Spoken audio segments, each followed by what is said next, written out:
Assalamualaikum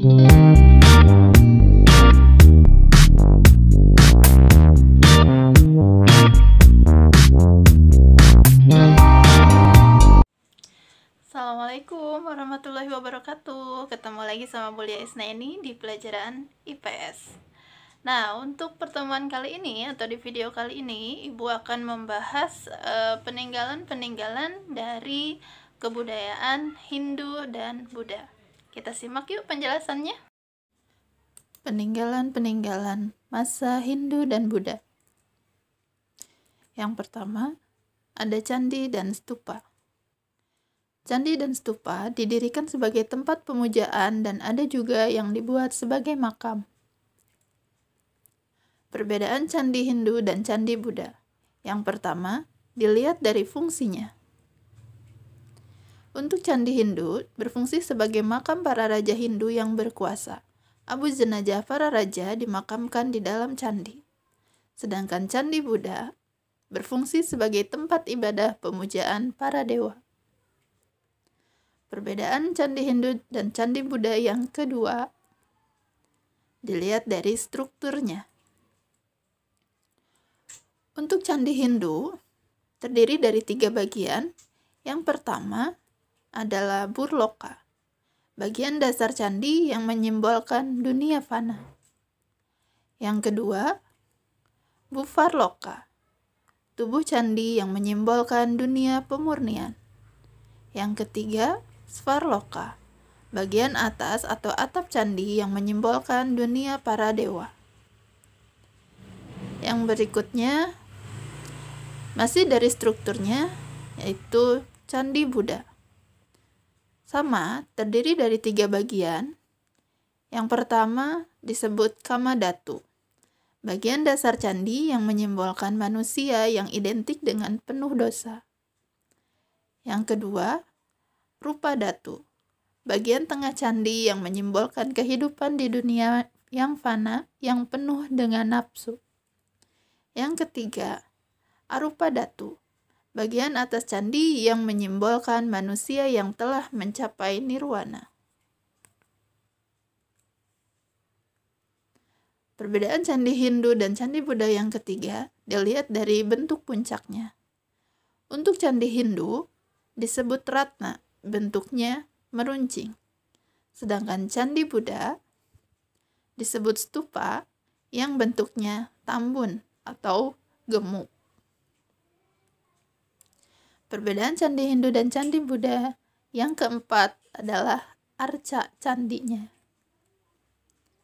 Untuk arca candi Hindu dihiasi dengan arca 3 dewa utama atau yang biasa disebut dengan Trimurti. Ketiga dewa tersebut adalah Dewa Brahmana, Dewa Wisnu, dan Dewa Siwa. Sedangkan candi Buddha dihiasi dengan arca seperti arca kelompok Dhyani Bodhisattva dan kelompok Dhyani Buddha. Perbedaan candi Hindu yang kelima dilihat dari bentuk bangunannya.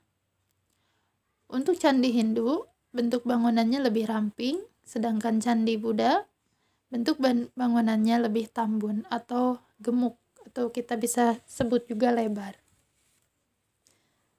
Yang keenam, dari arah pintu utamanya untuk candi Hindu mengarah ke arah barat, sedangkan candi Buddha mengarah ke arah timur. Dan untuk bahan baku pembuatan candinya, untuk candi Hindu terbuat dari batu bata merah, sedangkan candi Buddha terbuat dari batu andesit. Perbedaan candi Hindu dan candi Buddha yang berikutnya dilihat dari atap candinya. Atap candi Hindu adanya undakan yang biasanya terdiri dari 3 tingkat undakan, sedangkan candi Buddha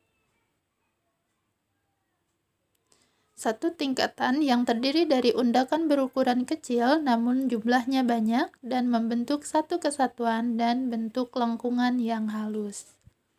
Jadi undakan di candi Buddha itu tidak terlalu tinggi. Perbedaan candi Hindu dan candi Buddha yang berikutnya yaitu dilihat dari hiasan relung dan gawang pintu pada candi. Nah, Nah, untuk di Candi Hindu, di sini di atas pintunya terdapat kepala kala tengah yang terlihat menyeringai lengkap dengan bagian rahang ke bawah. Hiasan ini diletakkan di bagian atas pintu. Sedangkan Candi Buddha, untuk hiasan pintunya, gaya kala makara, yaitu kepala kala dengan peringai mulut menganga lebar namun tanpa rahang bagian bawah. Perbedaan Candi Hindu dan Candi Buddha yang berikutnya dilihat dari reliefnya. Untuk relief Candi Hindu, hiasan relief terlihat lebih rendah dan teksturnya tidak terlalu menonjol. Sedangkan Candi Buddha, hiasan relief terlihat lebih tinggi serta berstruktur menonjol. Perbedaan Candi Hindu dan Candi Buddha yang berikutnya dilihat dari tata letaknya. Untuk Candi Hindu, letaknya asimetris dan linier sesuai dengan topografi. Candi utama berada di belakang namun di tanah yang paling tinggi. Sedangkan Candi Buddha, letaknya konsentris dan simetris.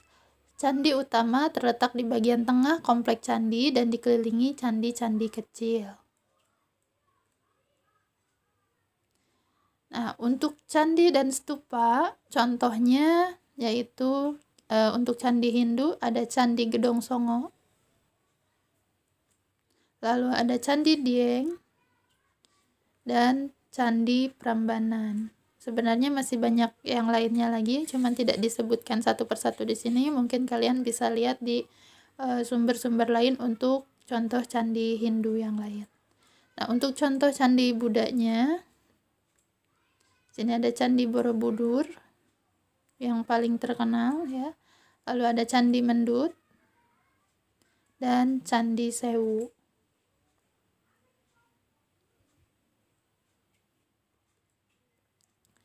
Oke, peninggalan yang berikutnya yaitu Gapura.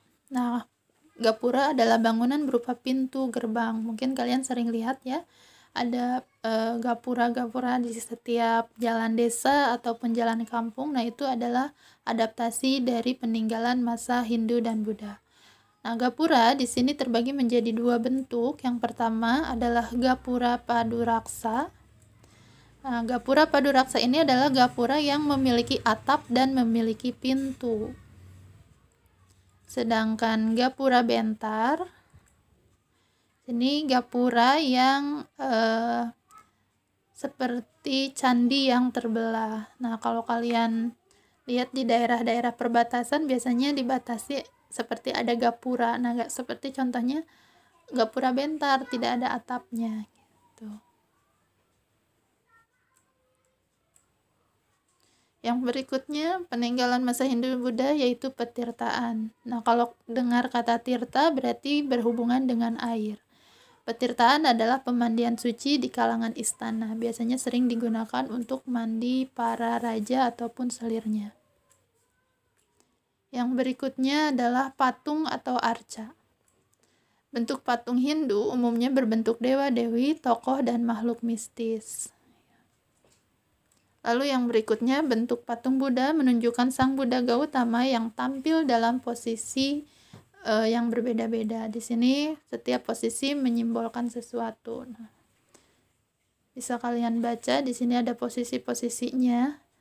Ya, ada utara Abhaya Mudra Amoga Hasidi, lalu di barat Dhyana Mudra Amitabha, lalu ada zenit ya, Dharma Cakra Mudra Vairocana, lalu bagian timur ada Bumi Parsa Mudra Aksobya, lalu bagian selatan ada Wara Mudra Ratna Mabawa.